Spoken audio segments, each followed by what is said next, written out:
Hi everyone, it's Zach here, and in this video we take a look at 10 awesome new cycles features in Blender 2.8 compared to Blender 2.7. So for all the features I show you, there will also be a practical example, that's why the video is a bit longer. Check the chapter marks in the video description below if you just want to watch certain parts of the video. Also keep in mind Blender 2.8 is in alpha state at the moment.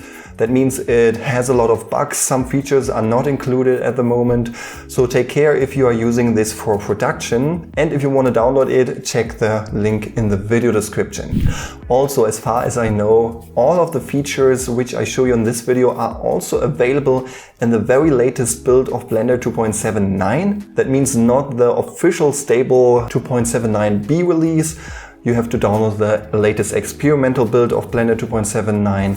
Also the same link as for Blender 2.8. And I will not cover all the features which are new or fixed in cycles for Blender 2.8. If you want to have the full list, check the Blender 2.8 release notes, link in the video description below. So these are basically the features I personally like the most. And before we get started, I want to thank EEVEE Packmaster for supporting this video. EEVEE Packmaster is a great add-on which helps you for the UV workflow. That means if you want to unwrap your model for texturing, this helps to place the UV islands in a way that it covers as much texture space as possible. It has great functionality, I've used it on my own and I can totally recommend it.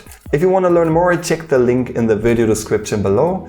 And now let's get started with the video. Feature number 1, Bevel shader. So imagine you imported a cut model, which is mainly with super bad geometry, and there it is nearly impossible to add a bevel modifier. Here I have the robot model created by Gleb Alexandrov and Adi Burris. If you want to know how to create such a robot, check out their latest hard surface modeling in Blender course, link in the video description.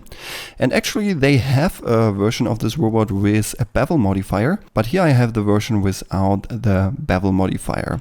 And you can see we have a lot of these very crisp hard edges. And in the reality, it's not common that we have this very sharp edges. And that's why we always add bevel modifiers in 3D to have this beveled edges where the light reflects, and then the whole thing looks much more realistic. So let's disable the overlays, Shift Z to render this. So I have one material here for all the objects and I'm using the principled shader here. And then I hit Shift A, Input, and here we use the bevel node. And this we simply have to plug into the normal of our shader, and then it's already working. We can't see a big effect here because this model is pretty small, so we have to use a very small radius value, which basically defines the size of the beveled edge. So right here, let's use a very small value, and then you can see the result already. We can probably make it even smaller if we like. And now you can see we have this awesome, nice beveled edge. You can see the reflection of the light in here. Maybe we can see it better if we increase the metallic effect, decrease the roughness a bit. So all the objects which you apply the material to have this beveled edge now. So also here, let's plug this off. You can see we have some hard edges here and there. And if we put it in, it looks much nicer. So and then we have the samples here, which basically defines the quality. The higher you set the samples, the longer it will also render. In general, if you're using this bevel node, this will increase the render time.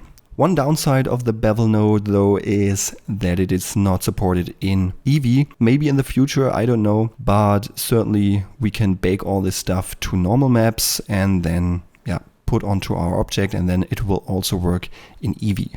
Yeah, and definitely check out the awesome hard surface modeling course of Adi and Gleb, link in the video description. Feature number 2, Ambient Occlusion Node. So here I have a 3D scan model from the website 3dscans.com, where you can download pretty awesome looking 3D scans for free and without copyright restrictions. Check the link in the video description. So I hit Shift A, Input, and I'm using Ambient Occlusion up here. Usually in Blender 2.7 we had the Ambient Occlusion shader, but yeah, we could not do pretty much with this because it was a shader and it was just working with other shaders. But this here, as you can see, we have a color output and a black and white output basically. That means we can use this in combination with mix nodes, textures and stuff like this. So we have a whole new level of possibilities now. And to show you the power of this node, I'm creating a very quick bronze material.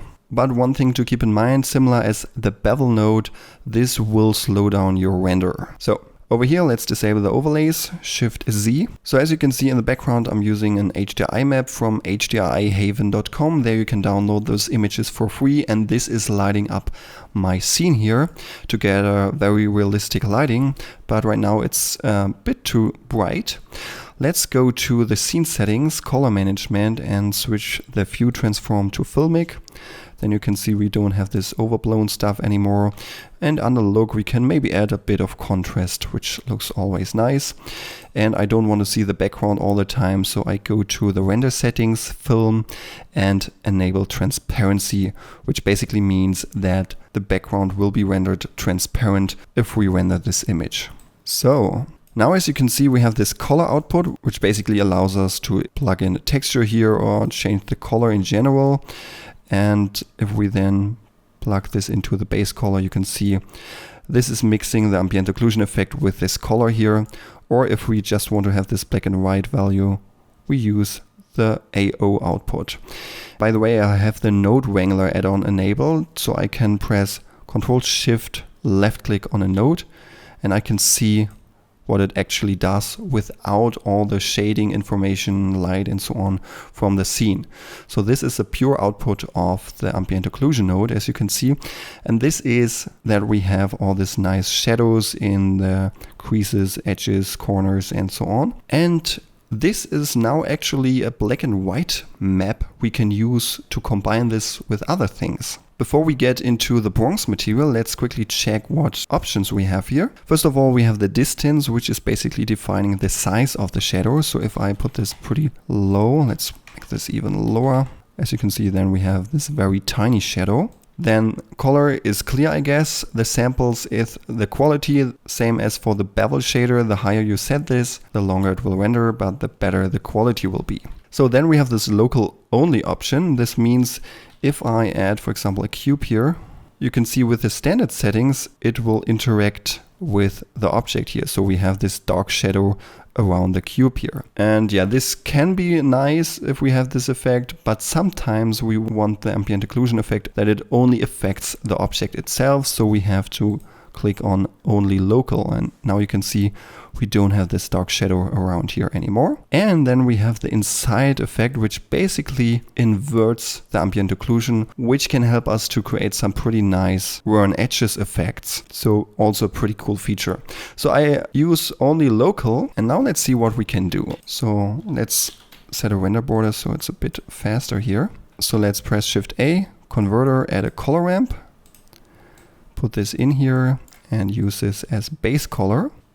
And now we can move this around, and you can see that we are basically defining the contrast between this black and white values.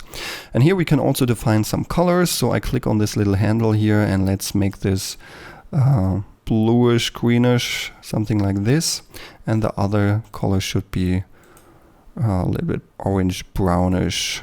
Now let's see how this looks with the principled shader. Certainly this should be a metallic object, so metallic to 1. And let's decrease the roughness a bit. And as you can see now, basically the shadows from the Ambient Occlusion node are colored in this bluish tone. And yeah, if we move this around, we can change the size basically a bit, or the contrast, how strong this green effect should be. And if we want to have this bigger, we can increase the distance here. What we can do is basically to duplicate the whole setup here. And now let's use the inside value. That means, as mentioned, it is more or less inverted. And here I want to just use the black and white values. So let's set this back to black and this here white. But with the color ramp again, we can set up the contrast. So and if we have this bronze material, some of the edges are worn or a bit brighter basically. So let's move all this stuff over here and let's add a color mix RGB node and use this black and white mask, this one down here, as a mix factor. So that means color 1 is basically all the black areas and color 2 will be defined from all the white areas here. That means if I'm plugging this here into the second input, then it will use this color over here and display it on all the white areas from this map here. And now I can change the color for the white parts by simply changing color here to a yellowish tone, for example. And this we will use as base color input. And as you can see now, these parts are a bit brighter. So just played around with the values a bit. And now we can also add another quick note here. Let's add a texture, a noise texture. This is basically creating this colored noise here, but it is stretched quite weird. So I add an input texture coordinate node and use the object mapping, which projects the noise without stretching. Then we can increase the scaling here if we like. Let's do 25 for now, and the details, so we have a higher resolution here basically. And this we will use as bump map. So let's quickly add a vector bump node and use it as height value here. And then you can see we have this like uneven surface, but it's just created inside the shading. So let's use a lower value and connect this with the normal input of our principled shader. And now let's see how this looks like. Now we have this bump everywhere, maybe less strong. And then we have a pretty simple and quick bronze material. So the sad thing, same as for the bevel shader, this is not working in EEVEE, but certainly we can bake this into maps and textures and then put this on our objects, and then it's rendering faster, and it's also working in EEVEE and other real-time applications. Feature number 3, random walk subsurface scattering. So the random walk subsurface scattering is basically a little bit more realistic subsurface scattering effect, which especially shows all the finer details of the model better. It is available in the principal BSDF shader and in the standard subsurface scattering shader. So here I have this 3D scan again and a big area lamp behind it. So if I render this, you can see the light is coming from behind. So let's use this principal shader and set the subsurf to 1. So as you can see, the light is passing through the model somehow, but the radius is pretty high, so it looks like we have this tiny object like a wax figure. So let's decrease the radius here to a smaller values. These values here are basically red, green and blue values, and most of the time the red is shining more through than the other two values. So that's because we have a difference here. This is the standard method we also had in Blender 2.7. And now let's switch up here to the random walk method. And if you can't see a big difference, we probably should light up our scene a bit. And we should definitely color our object a bit. So let's give it a color for both the standard and the subsurface scattering color. So if we render this a bit, you can see that we can see all the folds and wrinkles here pretty good because they are a bit brighter. So if we switch back to the Christensen Burley, you can see that we can't see all these folds here that nicely. So in this case, this really adds to the subsurface scattering effect if we are using this method up here. Feature number 4, principled hair shader. So in order to show you the new principled hair shader, I added this nice hairstyle to my cowboy creature. Yeah, I just needed a character to put some hairs on. So yeah, I added these hairs. And in order to apply this material to a hair, you have to select the body here, create a new material. Let's call it hair, and switch the shader to the principled hair shader. And in order to connect this to this specific particle system, let's go over to the particles, select the specific system and go to render material and choose the hair material. Now let's hit Shift Z And let's disable the overlays. Let's select a render border with Ctrl B, so it's a bit faster. And right out of the box, this is looking pretty realistic, so we don't have to put together different nodes and shaders. This works just with this one node. As you can see, it is also translucent, the light is passing through. We have reflections, we have color, and so on. So right here we have the direct coloring method. That means the color we are choosing here, in this way the hair will be colored. But there's a much more realistic method, and this is the melanin concentration, which I choose right now. And here we have this main melanin value, which basically defines different hair types. So there are some specific values. For example, 0 is white, then we have 0.25 is blonde, then we have 0.5, which is a more reddish tone. Then we have 0.75, which is a brown color, and 1 is black. So I guess this should be all the typical hair colors for humans. And we have this redness value. So if I go back to 0.75 and set this redness to 0, then this looks a bit more like dark blonde, I think. So with these two values, you can control this. And then we can tint the hair. So basically we are adding an additional color to the hair, so it will not pop up in this blue color, for example. So it will be mixed in here. But if we want to color this a bit more prominent, we can turn down the melanin value. And as you can see, if I turn it down to 0, for example, it will completely use this color over here. Oh, pretty nice. Let's put this up to 0.75. Little reddish tone is not a problem, I think. Yeah, then we have the roughness. With it, we can basically control the roughness of the specular. So if we set this to 0, it's extremely glossy.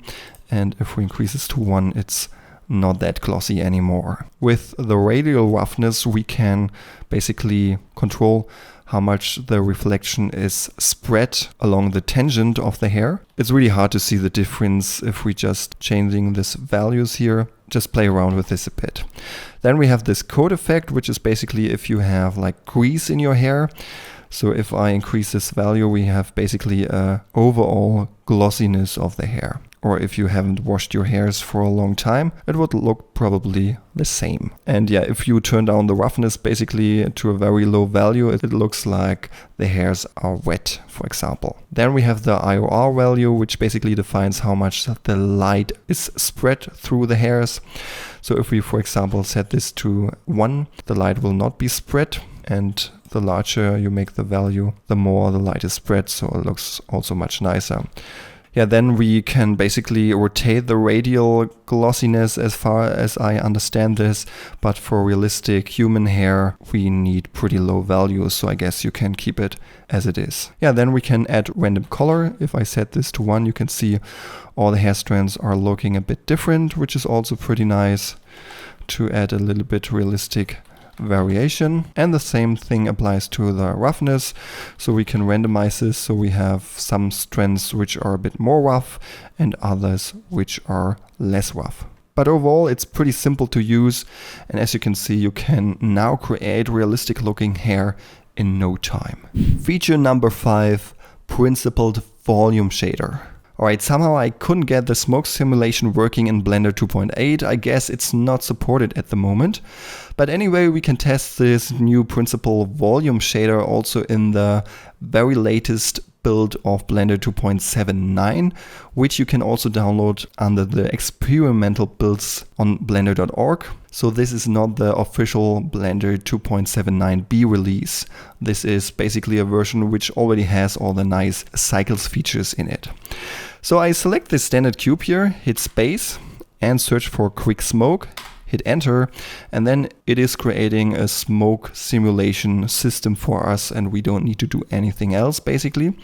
And as you can see, it also automatically adds this nice principled volume shader, which is connected with the volume output, which is important. And if you ever created a smoke material in Blender 2.79 or earlier versions, then you had to put together a lot of nodes and it was really complicated. And now we have basically everything in just one node, which is awesome. So before I show you the settings over here, let's select the flow object, basically where the smoke is emitting. Let's go to the physics tab and set the flow type to fire and smoke, because we want to have some fire as well. Now I hit Alt A to play the animation or the simulation, and now you can see we have this fire. If we like, let's select the domain and increase the resolution a bit. And we can also enable this smoke high resolution and the smoke adaptive domain. Start from the beginning, and then it has a bit higher resolution, which looks quite nice. So let's stop the simulation and hit Shift Z to render this. And as you can see, we can't see the fire here. Maybe let's add a lamp over here to see the shading of the smoke a bit better. As you can see, it's a volumetric object. And in order to add the flame, we simply have to add an input attribute node and type in flame. And then it will use the flame information from the smoke simulation. And this we basically have to input into the emission strengths as far as I know. And as you can see right now, we can see the flame. Let's set the emission color to be orange. And now you can see the flame already, but it looks not that nice at the moment. So in order to increase the strength here of the emission, let's input a converter math node. Set this to multiply and increase the second value here if you want to have a stronger flame. So, and also we can add a nice transition in the flame, so we have like a more orange tone on the outside and a more brighter, wider tone in the inside. So let's add a converter color ramp. Also connect this to the attribute node, and here let's set this to be like orange and this bright yellow, and this we connect with the emission color. And now you can see with this color we can control how this should look like. And then we can multiply this even higher if this should be stronger. And this way we can create a nice fire material. Certainly you can play around with all the settings even more. Maybe decrease or increase the density. You can change the color over here to be brighter or blue, whatever we like. But yeah, I just wanted to show you the basic setup here, which you can use to create nice smoke and fire shaders with just a very few nodes. Awesome. Feature number 6, combined GPU and CPU rendering. So in Blender 2.8, you're now able to render with GPU and CPU at the same time. So in order to enable this, go to Edit, User Preferences, go to System, enable QDAR or OpenCL, whatever you have. And then you have your graphics card, and in addition now you can enable the CPU. Then save user settings, and that means if we are choosing GPU compute device under performance in the render tab, then it will render with the GPU, that means the graphics card, and the CPU at the same time, which can sometimes speed up your rendering.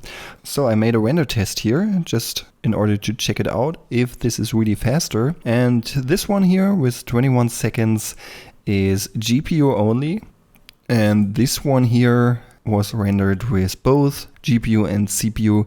So it's a bit faster. It's not super much faster, but if the render times are much longer, like an hour or several hours, this will probably save us at least a few minutes.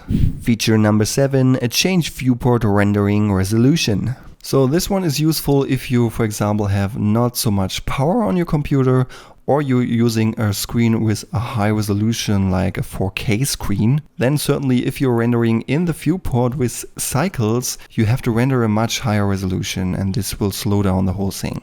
And because of that, we can now reduce the viewport rendering resolution. So let's disable all the overlays, hit Shift Z to render this. So now, since this is pretty high resolution here, many details, this takes quite a while to render.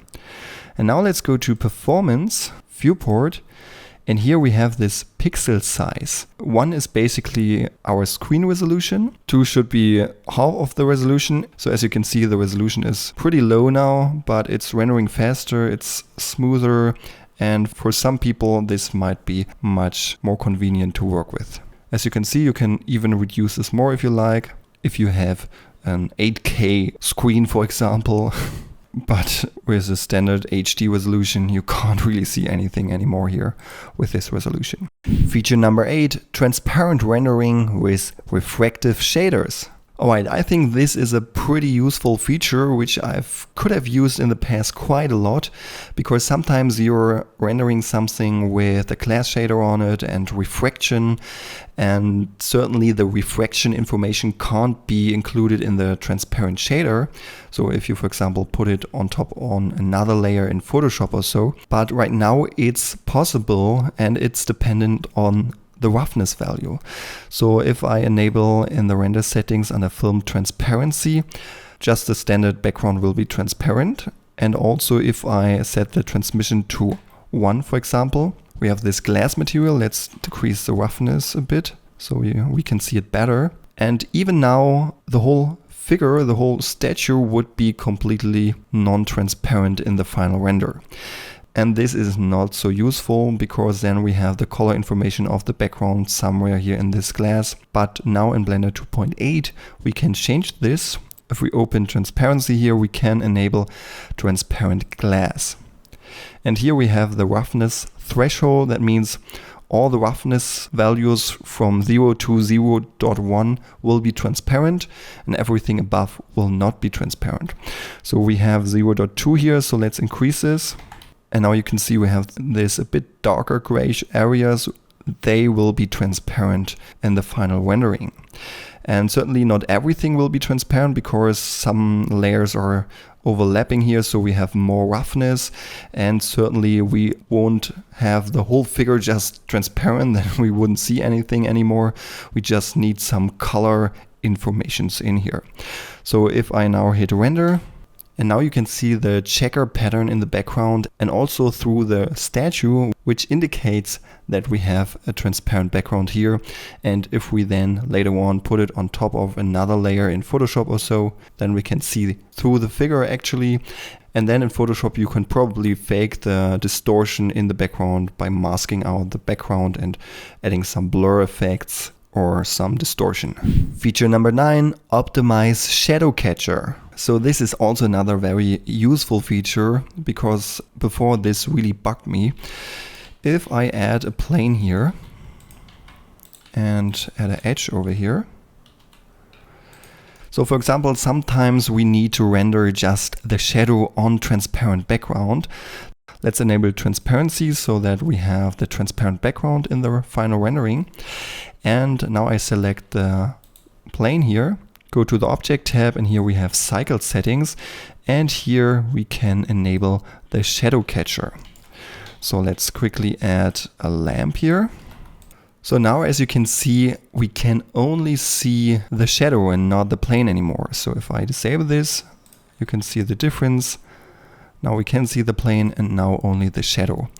And in older versions of Blender it was like this. If we have this corner over here, then we could also see the shadow from this object itself. So we would have a shadow in the corner, although there is no object. And now they improved this, so we don't have this self-casting shadows anymore. And if I now render this out, I just have this object plus the shadow on transparent background, which I then can composite into real-life footage, photographs, and so on. So for compositing stuff, this is super useful. And final feature number 10, EEVEE. So I know EEVEE is not really a cycles feature, but it's somehow a feature that both engines are connected to each other with all the materials, lighting and stuff like this.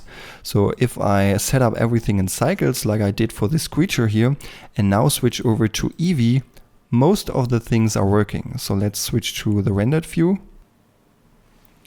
And this takes a short while until everything is loaded, and sometimes it does not update all this stuff properly, so you have to select the object and just change the value here or just drag out a noodle and put it in again, then it will update the shader. Same over here, for example. So as mentioned in the video already, some of the features are not supported in EEVEE yet, like this bevel node, this ambient occlusion node, the pointiness feature, which I actually used for this creature to get some nice shading effects on the skin. That's why it looks so weird at the moment. So all the nice details you can't really see. But we have some pretty cool effects still in EEVEE.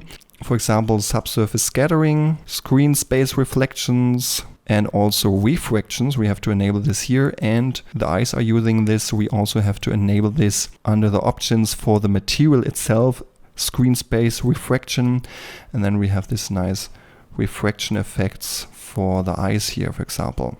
But I also used some node groups from the stencil kit, which is pretty cool, but also not supported right now in EEVEE. But in general, I hope that at some day everything will be supported for EEVEE. This would be pretty awesome. But if you need to fake some stuff in EEVEE that it looks the same like in Cycles, you can also add multiple material output nodes and change over here that you only want to view this material setup in EEVEE and the other one in Cycles. At this time it's showed up in both. So, and the reason why I wanted to show you this as an extra feature is that you can edit your materials in real time basically and see the changes. So for example, if I change the scale of the scales here, it just happens in real time and I can directly see how this is affecting my material. Or the cigar over here. Let's change some values because most of this is procedural. I can easily change stuff over here. Let's add some nice bloom effect and this looks even more epic. So, and yeah, you can pretty much see immediately how this looks like. Some modifiers are not supported right now. That's why this looks so weird over here. So I can, for example, scale the foot. And yeah, I just see how this is changing. This is pretty awesome.